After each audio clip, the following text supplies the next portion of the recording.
ಸನ್ಮಾನ್ಯ ಮುಖ್ಯಮಂತ್ರಿಗಳು 14ರಂದು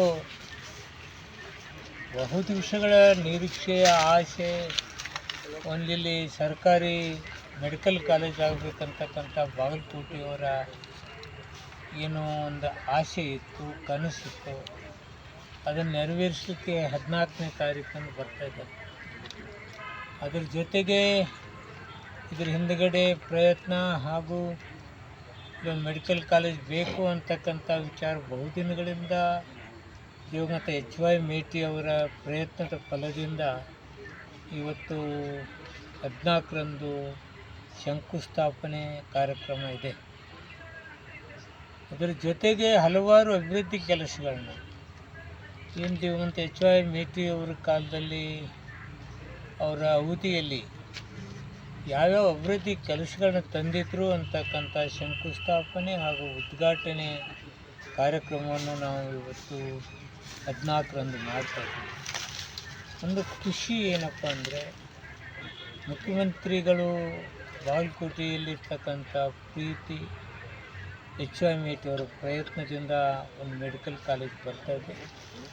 ಅದಕ್ಕೆ ಬಹುಸಡಗರದಿಂದ ಅದರಲ್ಲಿ ಭಾಳ ಜನ ಹೋರಾಟ ಮಾಡ್ತಕ್ಕಂಥ ಸಂಘ ಸಂಸ್ಥೆಗಳು ಅವ್ರು ಭಾಳ ನಾವು ಖುಷಿಯಿಂದ ಸನ್ಮಾನ ಮಾಡ್ತಿದ್ದೀವಿ, ಮುಖ್ಯಮಂತ್ರಿಗಳಿಗೆ ಗೌರವ ಕೊಡ್ತಾಯಿದ್ದೀವಿ, ಈ ಭಾಗಕ್ಕೆ ಒಂದು ದೊಡ್ಡ ಕೆಲಸ ಮಾಡಿದ್ದಾರೆ ಅಂತಕ್ಕಂಥ ವಿಚಾರವನ್ನು ನಾನು ಇವತ್ತು ಬಾಗಲಕೋಟೆಗೆ ಬಂದಾಗ ಹೇಳಿದ್ದಾರೆ. ನನಗೂ ಖುಷಿಯಾಗಿದೆ. ಸನ್ಮಾನ್ಯ ಮುಖ್ಯಮಂತ್ರಿಗಳಿಗೆ ನಾನು ಧನ್ಯವಾದಗಳನ್ನು ಹೇಳ್ತಾ ಇದ್ದೀನಿ. ಕಾರ್ಯಕ್ರಮ ವಿಜೃಂಭಣೆಯಿಂದ ಕಾರಣ ಇಷ್ಟೇ, ಬಡವರು ಮಧ್ಯಮ ವರ್ಗದವರಿಗೆ ಇದೊಂದು ಕಾಯಕಲ್ಪ. ಇಂಥ ಒಂದು ಕೆಲಸಕ್ಕೆ ಮುಖ್ಯಮಂತ್ರಿಗಳು ಮುಂದಾಗಿದ್ದರಿಂದ ಆ ಕಾರ್ಯಕ್ರಮ ಯಶಸ್ವಿ ಆಗ್ತಾಯಿದೆ. ನಾನು ಮನವಿ ಮಾಡ್ಕೋತೀನಿ, ಬಾಗಲಕೋಟೆ ಜನತೆಯಲ್ಲಿ ಇಂಥ ಒಂದು ಅದ್ಭುತವಾದ ಕಾರ್ಯವನ್ನು ಮಾಡಿ ಅದಕ್ಕೆ ಶಂಕುಸ್ಥಾಪನೆ ಮಾಡಲಿಕ್ಕೆ ಮುಖ್ಯಮಂತ್ರಿಗಳು ಬರ್ತಾರೆ. ಬನ್ನಿ, ಭಾಗವಹಿಸಿ, ತಾವು ಈ ಕಾರ್ಯಕ್ರಮದಲ್ಲಿ ಬಂದು ತಮ್ಮ ವಿಚಾರಧಾರೆಗಳನ್ನು ಮುಖ್ಯಮಂತ್ರಿಗಳಿಗೆ ಅಭಿನಂದನೆ ಕೆಲಸ ಮಾಡ್ತಕ್ಕಂಥ ಕೆಲಸ ತಾವು ಮಾಡುತ್ತೆ ವಿನಂತಿ ಮಾಡ್ತೀವಿ.